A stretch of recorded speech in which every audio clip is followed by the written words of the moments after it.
ನಮ್ಮ ವಕ್ತಾರರಾಗಿರ್ತಕ್ಕಂಥ ಭವ್ಯ ನರಸಿಂಹಮೂರ್ತಿಯವರು, ರಾಮಚಂದ್ರಪ್ಪನವರು, ಆಗ ಅವರು, ಸಲೀಂ ಅವರು ಇದ್ದಾರೆ. ಈ ಪತ್ರಿಕಾಗೋಷ್ಠಿಯ ಒಂದು ಹೇಳಿಕೆಯನ್ನು ಕೂಡ ತಮಗೆಲ್ಲ ಕೂಡ ವಿತರಿಸಲಾಗ್ತದೆ. ಅವರ ಪತ್ರಿಕಾ ಹೇಳಿಕೆಯ ಒಂದು ಗೋಷ್ಠಿ ಮುಗಿದ ನಂತರ ಪ್ರಶ್ನೋತ್ತರ ಕೂಡ ಅವಕಾಶ ಇರ್ತದೆ. ಮತ್ತೊಮ್ಮೆ ತಮ್ಮೆಲ್ಲರಿಗೂ ಕೂಡ ಸ್ವಾಗತವನ್ನು ಮಾಡ್ತೇನೆ. ಈಗ ಶ್ರೀಮತಿ ಸುಪ್ರಿಯಾರವರು ತಮ್ಮನ್ನು ಉದ್ದೇಶಿಸಿ ಪತ್ರಿಕಾಗೋಷ್ಠಿಯಲ್ಲಿ ಮಾತಾಡ್ತಾರೆ. Thank you very much, sir, and to everybody on the dais. Thank you for being here. And the media, namaskar. आप सब लोगों का स्वागत है. I shall first speak in Hindi and then I will repeat whatever I have to say in English. I come to you with a very, very important subject, and this is a matter of grave national concern. मैं आज आपके सामने एक बहुत ही अहम मुद्दे को लेकर आई हूं और हमारे कोलीग्स इस हफ्ते, कल भी, आज भी और comfortable in English than Hindi. Is that fine with everybody? Should I go with English?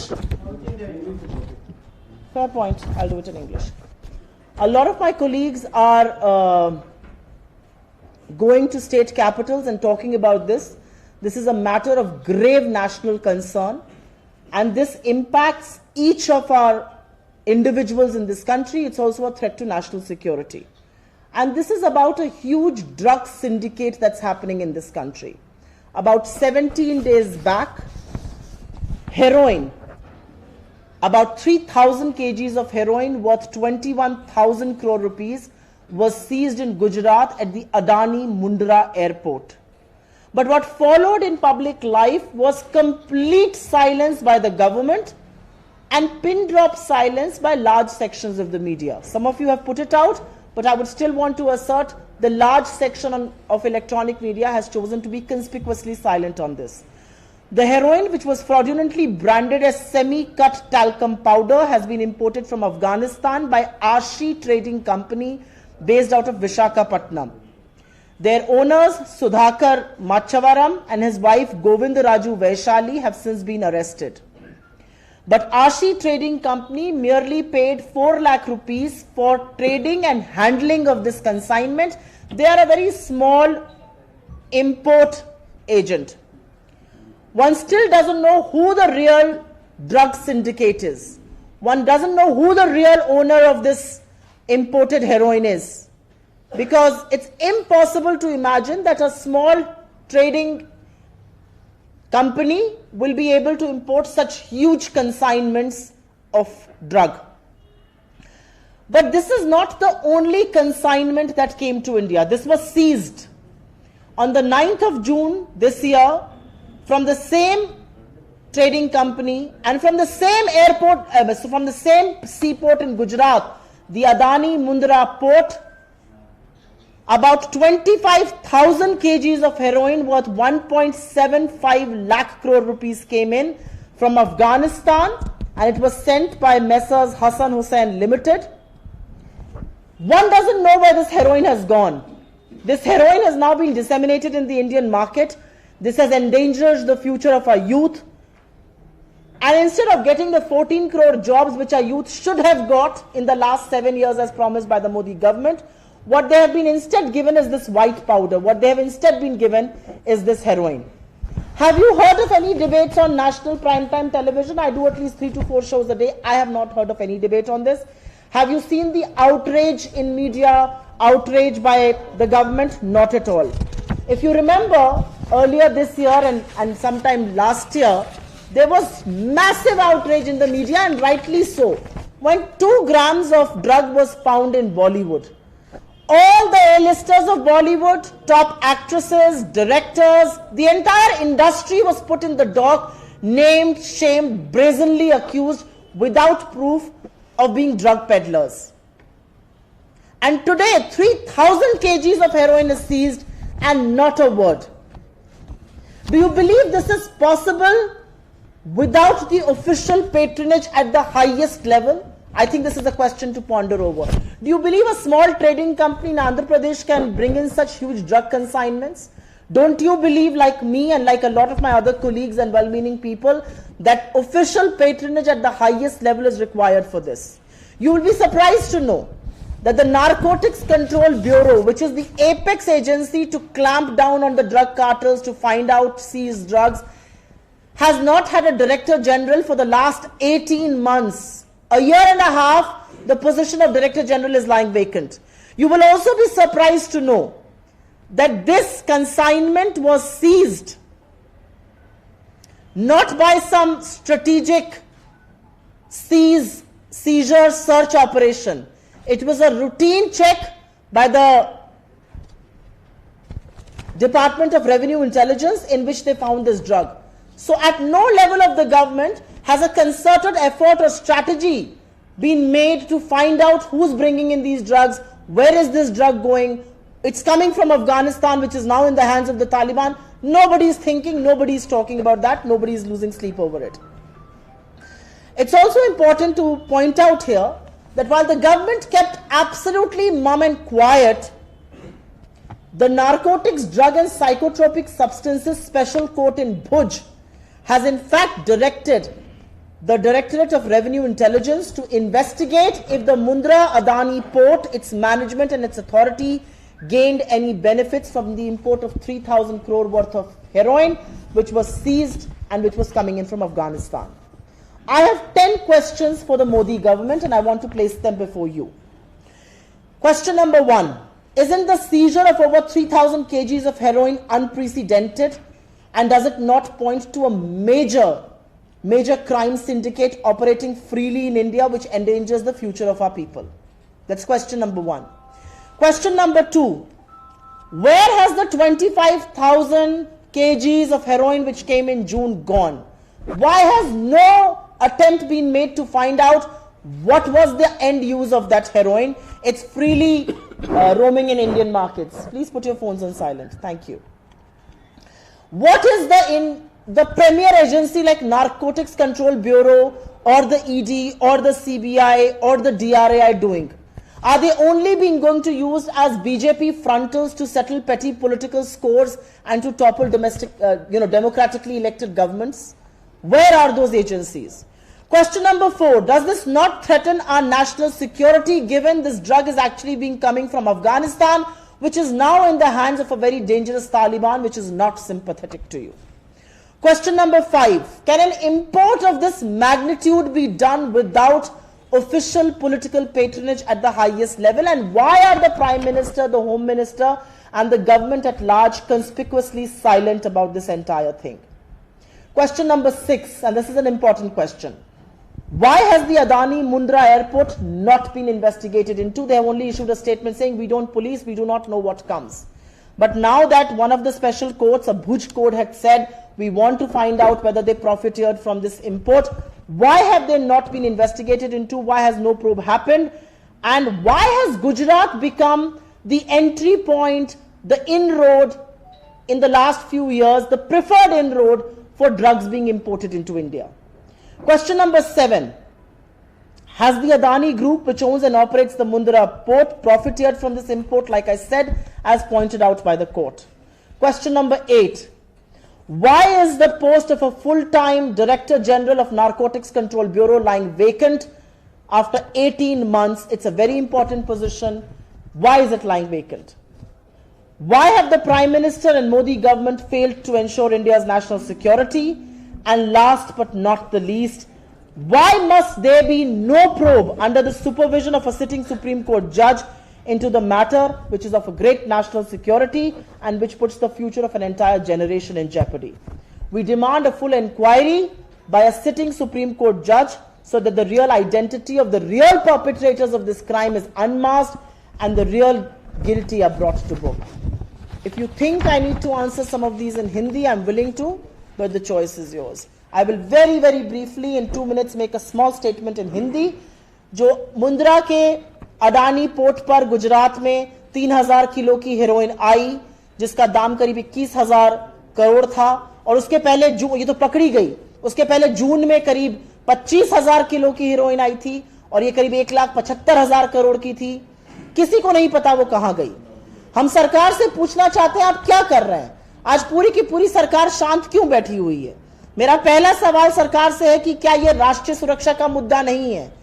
25,000 kilo की हेरोइन कहां गई क्या आप पता नहीं करना चाहते हैं?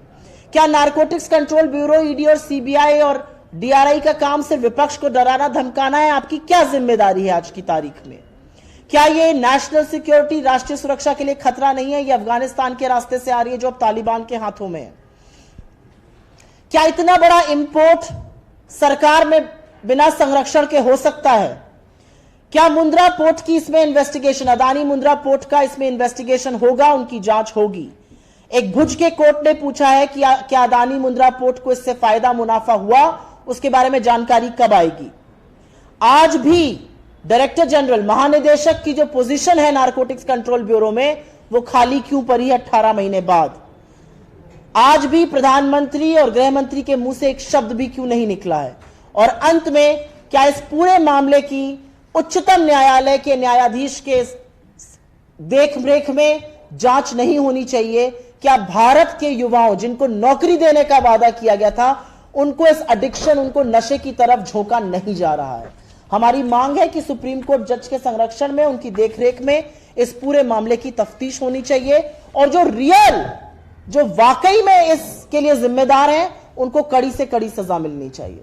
Thank you. I shall now take your questions.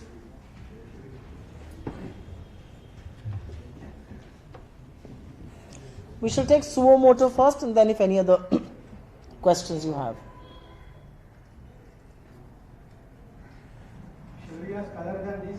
If you have a question on this, I'll be happy to take that before. Otherwise, you can ask. Anybody has a question on this? Please do print it. This is about the youth of our country. This is about the future of our country. And instead of providing them jobs and opportunities to prosper and flourish and build a stronger India, what they are being diverted towards is addiction, and not a word from the government. This is one of the biggest drug seizures that has happened. 3,000 kgs of heroin has been seized in a routine investigation. There was no strategic seizure or search that was happening. Why was that not happening? That is a big question. And who are the real people? You believe that 3,000 kgs worth of heroin can be smuggled by small-time trading people? I don't think so. Sorry, you can ask other questions. How long this Punjab Congress Party crisis will continue? Yesterday Sidhu resigned and some news in the morning, is again going to continue. I will answer your question by stepping back a little. The Congress Party owes its birth to the freedom movement. And in the freedom movement, like very much in the party, we discuss, we disagree, we dissent, we debate, we do all of the above. We also are sometimes very public with our views. Should we be talking very publicly? Perhaps not. But we are a very democratic party, we do not curb dissent. What happened in Punjab was that legislators and elected MLAs felt there was a leadership change that was required. The consultative process happened, and through that consultative process, a new chief minister was selected by the elected MLAs of Punjab. Through a very consultative process, we have a very representative government which represents every community, every section of the Punjab society. I think we took a very historic decision by getting Punjab's first Dalit chief minister. The BJP has government in 17 states. Let them point out one state where they have a Dalit chief minister. We can point out several. But here in Punjab, we created history. Mr. Channi has been selected. He is entrusted with the task. We were hoping that the elections will be fought under his and Mr. Sidhu's leadership. Mr. Sidhu's had some differences of opinion and he's quit the position. He's as valuable a colleague as anybody else. I would also at this stage, from this platform, want to say that Captain Saab is a very valued colleague. He's been the Chief Minister of Punjab for over 9 years, 9 months, if I'm not wrong. And the Punjab government under his leadership, the Congress government in Punjab, has done some very spectacular work. And clamping down on the drug addiction problem is just one of them. We have consistently worked in the favor of farmers and the favor of the common man. I hope I hope Captain Saab will reconsider his decision once perhaps, some time has lapsed. As far as Mr. Sidhu is concerned, the party has entrusted him with an important task. The party believes that we have taken a historic decision. Mr. Channi is a very, very capable man, and we will go to elections under the guidance and leadership of the top brass of the Congress party and the Punjab Chief Minister. I hope everybody in the Punjab Congress and otherwise will be able to see the rationale of this. What happens within our party is very public. I hope our leaders talk more in private, less in public. There's one more. Why is your recruiting, lateral recruiting been happening in your party? Don't you have sufficient leaders? Lateral what? Entry. Recruitment. Like who? Kumar, Jitesh Mewani. Don't you have any leadership or spokesperson? So I have a counter question to ask of you. No, I'm asking you a question. Don't ask. I'm not asking you a question. I'm putting across a point with a question. You have an organization. You ask people to join at the entry level. You also sometimes get an associate editor and an assistant editor. You have to constantly be open to talent, to new people, to new thinking, to new blood. If you shut yourself from new people, new ideas, new positions, you become a Bharatiya Janata Party. Because all that you want is people who you call tainted, you want to get there. That's what the BJP does. In our case, we are a democratic party. If somebody believes in our ideology and wants to fight the good fight that we are fighting, to save the idea of India, to save the soul of India, to fight for a more inclusive India, to fight for a more equitable India, they are more than welcome. We can never shut ourselves from new ideas, new people, new blood, new thinking. And that's what the Congress stands for. We of course have many leaders of our own, and they will be coming up the ranks, they already have. But there's always going to be room for new people, because that's what democracy is all about. Democracy can never shut itself from entry of new people. Will the leadership respond to the issues raised by Mr. Sibal, and how do you see what has happened in front of his residence? I think Mr. Sibal is a very valued colleague. I think Mr. Sibal has been a very dedicated colleague. Mr. Sibal has raised some issues. I just hope that those issues are not raised from public platforms. While I appreciate his right to raise those issues, I believe as a junior colleague, he's a senior colleague of mine, I just hope those issues are not raised from such public platforms, because that unnecessarily gives ammunition to opposition, to our opponents. As far as what happened outside his residence, I don't support it. I believe the Congress party's credentials have been found on the bedrock of democracy, on dissent, on disagreements. We can voice our views freely. You hope that those views are voiced in party forums, in party platforms. When you do that publicly, you also hurt the sentiment of workers who file every day in and out, battling the ideology, facing intimidation by the BJP. You disrespect their fight. They believe they are let down, and sometimes in a fit of temper they end up doing what was done. Should that have been done? No, it should not have been done. But at the same time, in the same breath, maybe voicing of views should happen in more private platforms than in such public platforms. Do you think it's high time the Congress High Command gets a non-Gandhi face? That's a Non-Gandhi face. I come from UP and I'm traveling to Karnataka. I go to many parts of the country. My work takes me there. And when I ask people who is your leader in the Congress, and if 100% of those people say Rahul Gandhi, I refuse to be a hypocrite and say we should have a non-Gandhi leader. It is for the Congress to decide who our leader will be. And if the Congress brass and file, if the Congress rank and file feel that the leader is Rahul Gandhi or the leader is Mrs. Sonia Gandhi, I will be a hypocrite to say we should have a non-Gandhi leader, because my rank and file and I myself consider Rahul Gandhi as my leader. I will not be voicing the voices of my people, of the workers who work for us, who fight the battle every day. Whether it is Karnataka, and colleagues here will vouch for this, whether it is Uttar Pradesh, whether it is Gujarat, whether it is Rajasthan, Madhya Pradesh, workers everywhere feel their leader is Rahul Gandhi. It's fashionable for some sections of the media and the Delhi literati and the Twitterati to say let's have a non-Gandhi leader. It is a matter to be decided by the Congress party. And if the Congress party feels our leader is Rahul Gandhi, I don't think we're taking suggestions from people on our leadership.